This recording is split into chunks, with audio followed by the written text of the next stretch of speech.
नमस्कार दोस्तों, चलिए आज की कहानी शुरू करते हैं। एक बार की बात है, एक अध्यापक एक संपन्न परिवार के शिष्य के साथ कहीं जा रहे थे। तो उस शिष्य को कुछ मजाक सूझी, क्योंकि उसको रास्ते में किसी गरीब मजदूर के जूते दिखाई दिए। उसने अध्यापक से कहा, गुरुजी, अगर हम इन जूतों को कहीं छुपा दे तो कितना मज़ा आएगा। देखते हैं कि मजदूर पर इसका क्या असर पड़ता है। अब उसको तो मजाक सूझ रहा था, लेकिन गुरुजी ने कहा कि नहीं, गरीब इंसान के साथ इस तरह का भद्दा मजाक ठीक नहीं है।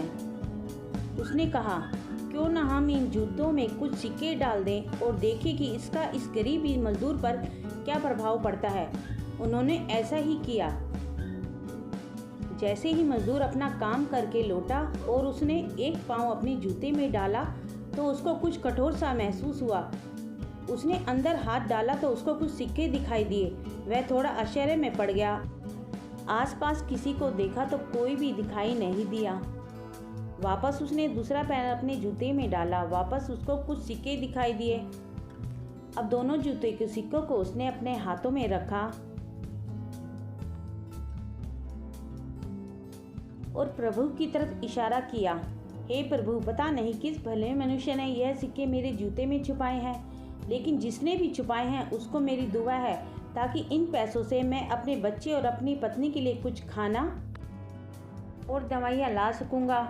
और इतना बोलकर वह वहाँ से चला गया। इस बात को शिष्य और अध्यापक दोनों सुन रहे थे। अब अध्यापक ने शिष्य से पूछा कि अब तुम मुझे बताओ कि तुम्हें कैसा महसूस हुआ, तुम्हारी पहले वाली मजाक या मेरा यह तरीका।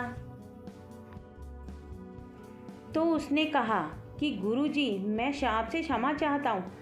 अब मुझे समझ आ गया है कि सच्ची खुशी किस में है। जब हम किसी का मजाक उड़ाते हैं तो हमें कुछ पल का आनंद मिलता है, लेकिन इससे हमें बद्दुआ मिलती है। लेकिन अगर हम किसी की मुश्किल परिस्थिति में मदद करते हैं और जिसकी हम मदद करते हैं उसको भी पता नहीं होता कि हमने उनकी मदद की है, लेकिन अंदर ही अंदर हमें पता है कि हमने उस इंसान की मदद की है। यही सच्ची खुशी है। जब हम दूसरों को खुशी देते हैं तो हमें सच्ची खुशी मिलती है।